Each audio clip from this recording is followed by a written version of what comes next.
17 वर्सां पिरायेच्या चलयेचें अपहरण जाला अशी कागाळ पिडेस्त चलयेच्या पालकांनी आयतारा सकाळी दिवचल पुलिशेंत केल्ली. दिवचल पुलिशेन हे कागाळीची गंभीर दखल घेवन कायद्या प्रमाण गुन्यांव नोंद केलो आनी उपरांत तपासाक दिका दिली. पुलिसांच्यो वेगवेगळ्यो टिमी स्थापन करून ताकतिकेन अपहरण जाल्ल्या चलयेचो सोद घेवपाच्या कामाक सुरवात केली.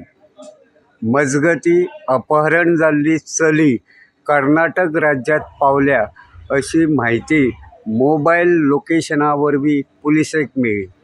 ही म्हायती मेळटकीच दिवचल पुलीस स्टेशनाचे पुलीस निरीक्षक दिनेश गडेकर हांच्या फुडारपणा खाला पुलिसांची एक टीम कर्नाटक राज्यांत गेली. तांच्यांनी सोद घेवन पिडेस्त चलयेक कर्नाटक राज्यांतल्या हुबळी बस स्टँडाचेर सोदून काडपाक येस मेळयलें.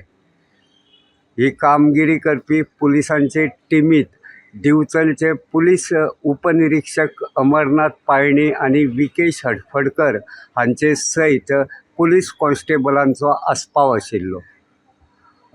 अपहरण जाल्ले चलयेक गोंयांत हाडल्या. उत्तर गोंयचे पुलीस अधीक्षक अक्षत कौशल आनी दिवचलचे पुलीस उप अधीक्षक जिवबा दळवी हांच्या मार्गदर्शना खाला पुलीस ह्या प्रकरणाचो फुडलो तपास करतात. मजगतीं जे चलयेचें अपहरण जाल्ल्याची कागाळ नोंद जाल्या ती चली स्वखुशीन दुबाविता वांगडा गेल्ली काय तिचें अपहरण जालां तें अजून स्पश्ट जावंक ना. संबंदीत चलयेची जबानी घेतले उपरांतूच फुडली कारवाय करतले अशी म्हायती दिवचलचे पुलीस उप अधीक्षक जिवबा दळवी हांणी दिली. गोमंतक टीव्ही खातीर दिवचलच्यान हांव रिपोर्टर तुकाराम सावंत.